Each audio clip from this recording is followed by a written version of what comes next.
तो दोस्तों, अब हम दाँतों के ऊपर बात करने वाले हैं कि दाँत हमारे कितने पाए जाते हैं, किस किस प्रकार के पाए जाते हैं, इस पे हम बात करने वाले हैं। और छोटे बच्चों में दाँत कितने पाए जाते हैं, इस पर भी हम बात करेंगे। तो आइए बात करते हैं कि दाँत कितने प्रकार के होते हैं और कितने होते हैं। तो पहले हम बता दें कि दाँत हमारे 4 प्रकार के होते हैं। पहले होता है इंसीजर, कैनाइन, प्रीमोलर और मोलर। अब दाँतों के बारे में बात करते हैं कि दाँतों को हमारे कहते गया है, इसको कहते हैं डाइफायोडॉन्ट। डाइफायोडॉन्ट का मतलब होता है 2 बार उगने वाले, ऐसे दांत जो 2 बार उगते हैं। और फिर इंसानों में अक्सर 2 बार दांत उगते हैं, जो कि एक दूध का दांत होता है और दूसरा जब उगता है वो नहीं टूटता, वो परमानेंट दांत होता है, जिसे हम लोग मिल्क टीथ डेसिडुअस कहते हैं, जो कि एक बार उगता है और टूट जाता है। और दूसरा परमानेंट टीथ होता है, जिसे हम सेकेंडरी डेंटिशन कहते हैं। और इसको हम लोग थीकोडॉन कहते हैं। थीकोडॉन का मतलब होता है ऐसे दांत जो कि सॉकेट में प्रेजेंट हो। कैसे सॉकेट में बताते हैं, जैसे कि ये हमारा जबड़ा होता है, जबड़े में हमारे दांत जो होते हैं ऐसे आके ऐसे जड़ों के द्वारा घुसे रहते हैं। ऐसे ये हमारे दांत हैं, ये देखो, ये दांत इसमें जबड़े में घुसा रहता है, इसे कहते हैं थीकोडॉन। और हेटेरोडॉन का मतलब क्या होता है कि ऐसे दांत जो कई प्रकार के हों, जैसे काटने वाला ऐसा होता है, और छीलने वाला ऐसा होता है, कुतरने वाला ऐसा होता है, उसे चबाने वाला ऐसे ऐसे दांत होते हैं। तो मतलब कई प्रकार के दांत होते हैं, इसलिए इसे हेटेरोडॉन्ट कहते हैं। तो दांत के नाम ऐसे ऐसे क्यों हैं, तो इसको मैंने क्लियर कर दिया है। अब आगे बढ़ते हैं कि डाइफायोडॉन्ट का मतलब क्या होता है। एक होता है प्राइमरी टीथ, दूसरा होता है सेकेंडरी टीथ, जो कि आपको पहले बता दिया कि मिल्क टीथ होते हैं, जिसे हम लोग डेसिडुअस कहते हैं। और दूसरा होता है परमानेंट टीथ। परमानेंट टीथ में क्या होता है, ये टीथ अगर एक बार उग गया तो दोबारा नहीं उगेगा, अगर टूट गया तो। और मिल्क टीथ में क्या होता है कि अगर एक बार उगा है फिर ये टूट जाएगा, फिर नया दांत आ जाएगा जो कि परमानेंट में कन्वर्ट हो जाएगा। जो मिल्क टीथ होते हैं सभी में, चाहे हम हो, चाहे बच्चे हों, चाहे बड़े हों, चाहे बच्चे हों, तो सब में एक बार आता है, उसके बाद टूट जाता है। तो ये नंबर में 20 होते हैं, जिसमें से एक इंसीजर होता है, जैसे कि यहाँ पे बताया ना 4 प्रकार के दांत होते हैं। पहले इंसीजर आता है जो कि नंबर में 8 होते हैं, और कैनाइन होता है वो 4 होता है नंबर में। मोलर होता है वो 8 होता है नंबर में। ये होते हैं मिल्क टीथ, एक बार आते हैं फिर टूट जाते हैं।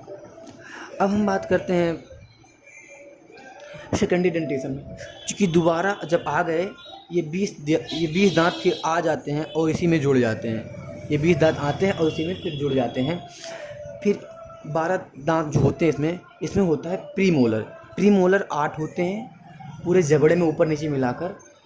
वो आते हैं परमानेंट टीथ में, एक बार पूरी लाइफ टाइम में एक बार ही सिर्फ उगता है। और आता है थर्ड मोलर, इसमें सिर्फ 2 ही मोलर उगे थे, सिर्फ 2 मोलर ही उगे थे, इसमें सेकंड मोलर तक उगे थे। इसमें जो थर्ड मोलर होता है वो बाद में उगता है, जो कि परमानेंट टीथ की तरह काम करता है, जो सबसे लास्ट वाला हमारा दांत होता है जबड़े में। ये होते हैं नंबर में 4।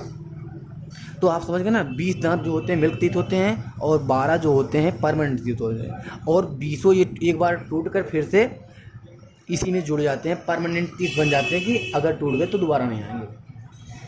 अब हम डेंटल फार्मूले की बात कर लेते हैं। डेंटल फार्मूले का मतलब होता है कि हमारे जितने भी जबड़े में ऊपर नीचे मिलाकर जितने दांत पाए जाते हैं उसे डेंटल फार्मूले के रूप में हम लोग डिनोट करते हैं, दर्शाते हैं। इसका होता था incisor by incisor, canine by canine, and premolar by premolar, and molar by molar, and multiply by 2।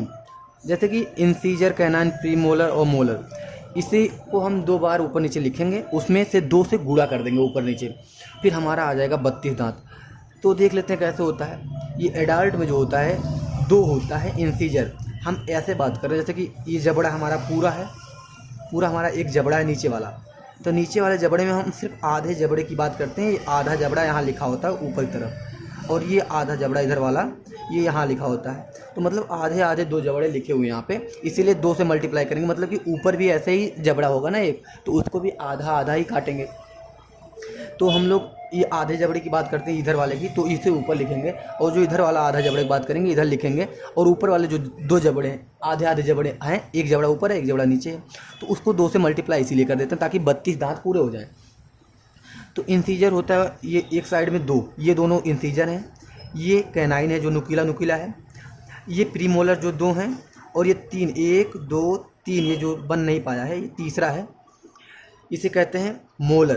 Premolar 2 ये हाफ साइड में, नीचे वाले के हाफ साइड में 2 इंसीजर, 1 कैनाइन, 2 प्रीमोलर और 3 मोलर, जो कि यहाँ देख सकते हैं आप, मैंने लिख दिया है कि भाई 2 इंसीजर, 1 कैनाइन, 2 प्रीमोलर, 3 मोलर। अब इसी का आधा इधर वाला, तो आधा इधर वाले को मैंने आधा इधर लिख दिया। अब इसी को 2 से मल्टीप्लाई करके 16/16, 16/16 का मतलब 32 दांत हो गए हमारे ऊपर नीचे मिलाकर, 16 ऊपर वाला 16 नीचे वाला मिलाकर 32 दांत हो गए। ये टोटल होता है हमारा दांत।